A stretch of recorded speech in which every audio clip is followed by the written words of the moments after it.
no escolar, en vacances forçoses, refugiat a Pradell a causa dels terrorífics bombardejos.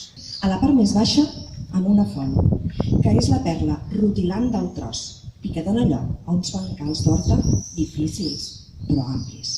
I sempre la tartana es mantenia alerta, a punt d'enfondir les roderes a l'altra primavera. Potser ens explicaria la terrible soledat que reporta subsistir en una geografia pròpia, sense cap companyia de la mateixa espècie, en el més absolut dels exilis ulteriors. Així que la Josepa es va convertir en la dona del Quico i la madrastra del Paco. A Gratallops, cara de llops. Això és una dida dels de Falset. Ovella sense rabadar, el llop se la menjarà. I fan bé. Cada celler té el seu de cementiri. Ulldemolins resultava perjudicat per les malifetes que hi tingueren lloc i ja s'havia organitzat interinament per a la defensa.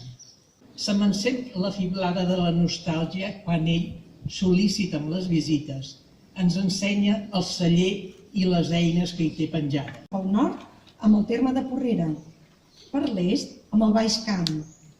Pel sud, amb la Torre de Fontaubella i Marçà. I per l'oest, amb el terme de Falset. Membre de la generació dels 70, integrant del col·lectiu Ofèlia Dracs. Un autor únic, però també incomprès i bandejat a la paperera de la història.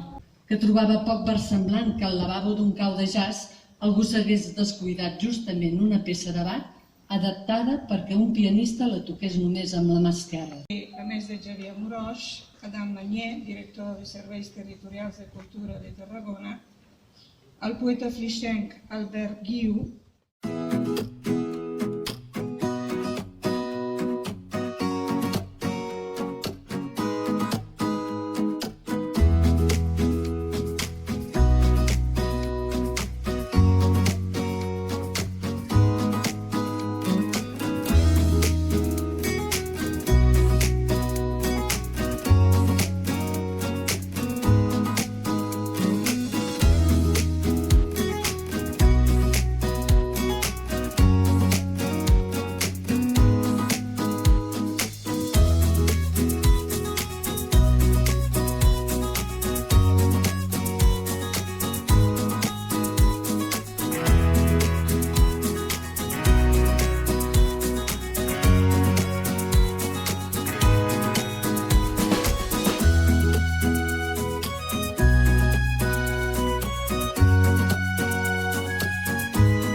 Xavier Amorós, el supervivent.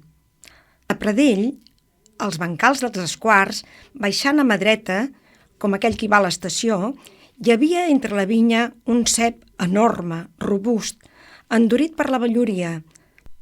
Xavier Amorós, la Coma. La Coma és una peça de terra que va adquirir la meva família pradellenca uns 30 anys abans d'acabar el segle XIX. La Coma ja no pertany a ningú de nosaltres, però allí s'està,